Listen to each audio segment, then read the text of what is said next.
নমস্কার, তন্দ্রা লিটিল ওভেনে আপনাদের সকলকে স্বাগত। আজকের রেসিপি ছোলে বাটোরে। এই ছোলে বাটোরের সমস্ত টিপস দিয়ে আমি আজকে আপনাদের কাছে বলবো কিভাবে করতে হয়, কতটা কি নিতে হয়, সমস্ত কিছু ডিটেলসে বলবো। আসুন তাহলে দেখে নিচ্ছি রেসিপিটা কিভাবে আমি করলাম এই ছোলে বাটোরে। তার সাথে সমস্ত মশলা সমস্ত কিছু বলবো, একদম পাঞ্জাবি স্টাইলের। তাহলে চলুন দেখে নিই রেসিপিটা। ছোলে ভাটুরের জন্য প্রথমে আমি ছোলাটাকে ভিজিয়ে নিচ্ছি। এখানে কিছু কাবুলি চানার ছোলা আছে, এগুলিকে আমি প্রথমে একটু জল দিয়ে ধুয়ে নিচ্ছি। তারপর আমি পরিষ্কার জল দিয়ে কয়েকবার ধোয়ার পর পরিষ্কার জল দিয়ে আমি এটাকে ভিজিয়ে রাখবো 7 থেকে 8 ঘন্টার মতন, পারলে ওভারনাইট রেখে আমি আসছি। 8 ঘন্টার পর আমি ফিরে এলাম। দেখুন ছোলাগুলি সব ভিজে গেছে, সব চানাটা ভিজে গেছে। এবার আমি এইগুলোকে জলটা ঝরিয়ে দিয়ে তারপর আমি প্রেসার কুকারে দেব, সেদ্ধ করব প্রেসার কুকারে দিয়ে। আমি এখানে প্রেসার কুকারটা নিয়ে আসলাম আর এই ছোলাগুলো সব দিয়ে দিচ্ছি, জল ঝরিয়ে নিয়েছি। দিয়ে আমি নতুন করে আবার একটু জল দিয়ে দিচ্ছি। আর নুন কিন্তু দেব না, নুন আমি একদম রান্না করার সময় দেব। এবার আমি এটাকে 7 থেকে 8টা সিটি দেব। এখানে একটা পাত্রে আমি সুজি নিয়ে নিচ্ছি হাফ কাপ, আর টক দই নিচ্ছি হাফ কাপ,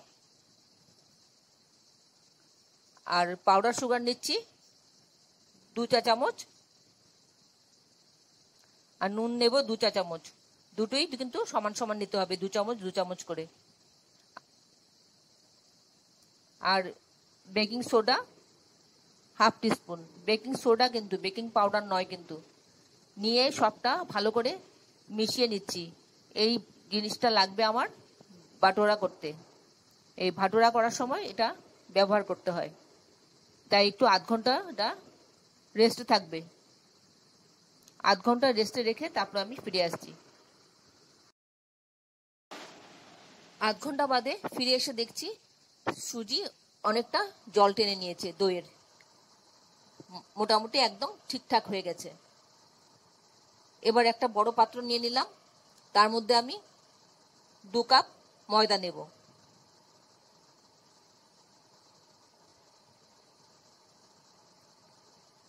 ময়দা নিলাম আর এই মিশ্রণটা সুজির সবটা দিয়ে দেব এর মধ্যে, ময়দার মধ্যে দিয়ে দেব। আর একটুখানি বেকিং সোডা দিলাম হাফ টিস্পুন, আর 1 টেবিল স্পুনের মতন রিফাইন তেল দিলাম ময়ানের জন্য। খুব বেশি তেল লাগে না কিন্তু। এবার মিশ্রণটা সমেত আমি ভালো করে মাখবো। প্রয়োজনে আমি অল্প অল্প করে জল দেব, দিয়ে একটা মোটামুটি খুব টাইটও না খুব নরমও না, সেরকম একটা কনসিস্টেন্সিতে একটা মাখবো, মেখে নেব। দেখুন আপনারা দেখে বুঝতে পারছেন আমি কিরকম মেখেছি। এবার এই মিশ্রণটা, এই যে ডোটাকে আমি 2 ঘন্টা রেস্টে রাখবো। 2 ঘন্টার পর আমি ফিরে আসছি।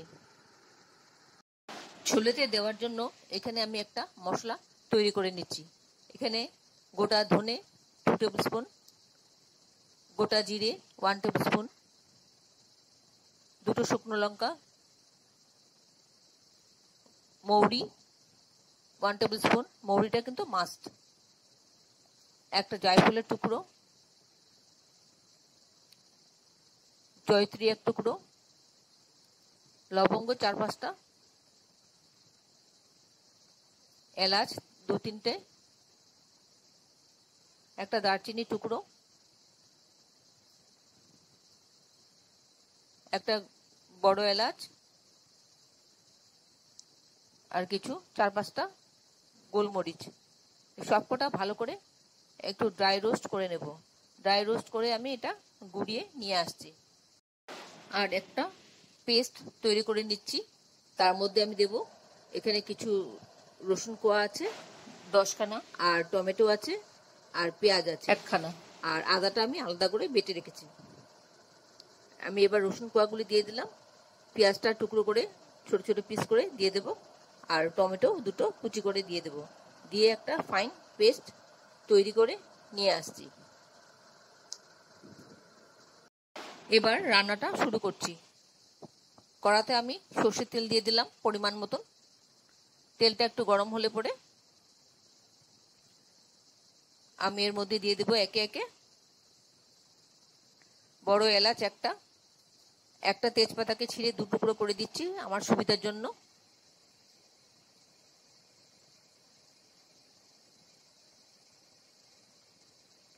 হাফ টিস্পুন গোটা জিরে দিয়ে যে পেস্টটা তৈরি করেছিলাম সেই পেস্টটা সবটা দিয়ে দিলাম। আর দিলাম হাফ টিস্পুন শুকনো লঙ্কা গুঁড়ো, হাফ টিস্পুন হলুদ গুঁড়ো আর 1 টিস্পুন আদা বাটা। সবগুলো একসাথে ভালো করে মিশিয়ে একটু নাড়াচাড়া করে নিচ্ছি। এরপর আমি এর মধ্যে হাফ টিস্পুন কাশ্মীরি মির্চ দিয়ে দেব। এই মুহূর্তে আপনারা কে কোথা থেকে, কোন শহর থেকে, কোন দেশ থেকে আমার এই রেসিপিটা দেখছেন প্লিজ একটু কমেন্ট বক্সে কমেন্ট করবেন, আমার তাহলে খুব ভালো লাগবে। আর নতুন কোনো বন্ধু প্রথমবার আমার চ্যানেলটাকে দেখে থাকলে আপনাকে একটা বিগ হাগ জানাচ্ছি। চ্যানেলটাকে সাবস্ক্রাইব করে নেওয়ার জন্য অনুরোধ রইল, পাশে বেল আইকনটা অ্যাক্টিভেট করে নেবেন যাতে পরবর্তী আমার সমস্ত রেসিপির নোটিফিকেশন সবার আগে আপনার কাছে এসে পৌঁছয়। আর আপনি যদি ফেসবুক থেকে দেখে থাকেন তাহলে ফলো অপশনটা ক্লিক করবেন আর একটা লাইক দেবেন, তাহলে আপনি আমার সাথে জুড়ে যাবেন। আপনি আমার সাথে জুড়ে গেলে আমার সমস্ত রেসিপির নোটিফিকেশন সবার আগে আপনার কাছে এসে পৌঁছবে। এইভাবে খানিকক্ষণ মশলাটা কষিয়ে নিচ্ছি। খানিকক্ষণ কষানো হয়ে গেলে পরে এর মধ্যে আমি সেদ্ধ করা ছোলাগুলি দিয়ে দেব। এবার সবটা একসাথে ভালো করে নেড়ে চেড়ে একটু খানিকক্ষণ কষালে পরে সুন্দর অ্যারোমা বেরোবে।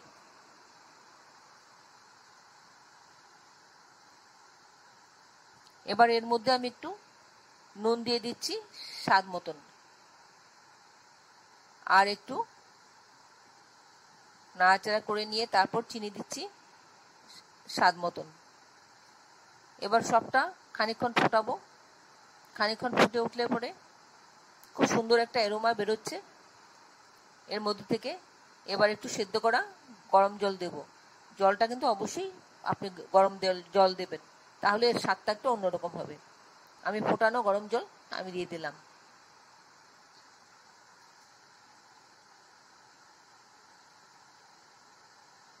এবার খানিকক্ষণ একটু ফুটবে, এটা তার জন্য অপেক্ষা করছি। এবার এর মধ্যে একটু দিয়ে দিলাম চাট মশলা, দিয়ে যে ভাজা মশলা যে গুঁড়িয়ে রেখেছিলাম সেইটা আমি সবটা দিয়ে দিলাম। সবটা দিয়ে দেবেন, দিয়ে ভালো করে মিশিয়ে দিলাম। এই গুঁড়ো মশলাটা কিন্তু পাঞ্জাবি মশলা বলে। এই মশলাটা আমি তৈরি করেছি বাড়িতে। এই পাঞ্জাবিরা এই মশলাটা তৈরি করে, খুব সুন্দর লাগে খেতে। এটা একটু খানিকক্ষণ ফুটবে, আশা করি আপনাদের ভালো লাগছে আমার এই রেসিপিটা। এবার ঢাকাটা খুলে দেখছি রান্নাটা একদম তৈরি হয়ে গেছে। আমি এবার গ্যাসটা অফ করে স্ট্যান্ডিং টাইম দিয়ে নামিয়ে নিচ্ছি। 2 ঘন্টা বাদে আমি একটু খুলে দেখছি, দেখুন কিরকম ফুলে উঠেছে, ফার্মেন্টাইজ হয়ে গেছে। এবার আবার একটু মেখে নেব। মেখে নিয়ে আমি এবার লেচি কেটে ভাটোরাগুলি ভাজবো। আমি অল্প অল্প করে লেচি কাটবো, অল্প অল্প করে ভাজবো, তা না হলে ভালো হবে না। প্রথমে একটা আমি ভেজে আপনাদেরকে দেখাচ্ছি।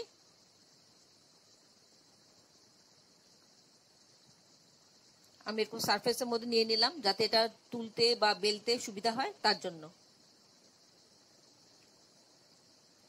যতটা সম্ভব পাতলা করে বেলবো, তবে খুব বেশি পাতলা বেলবো না কিন্তু।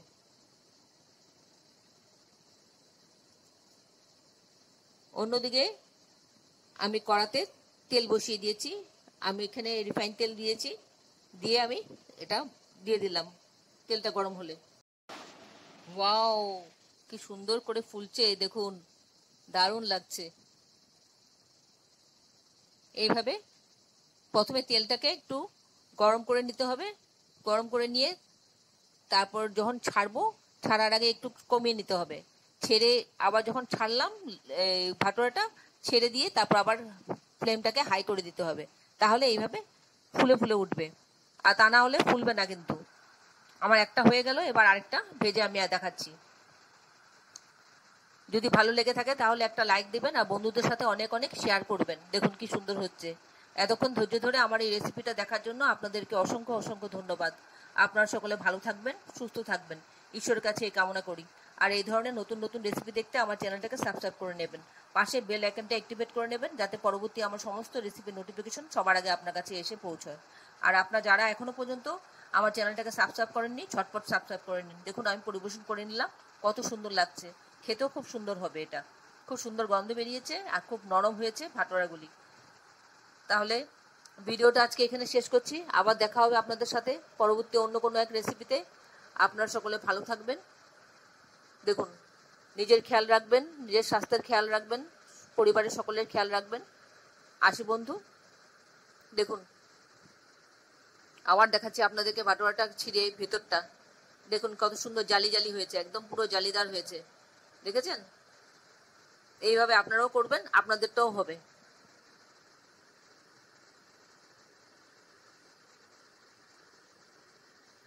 তাহলে আসি বন্ধু, আবার দেখা হবে পরবর্তী রেসিপিতে। ভালো থাকবেন সবাই, নমস্কার।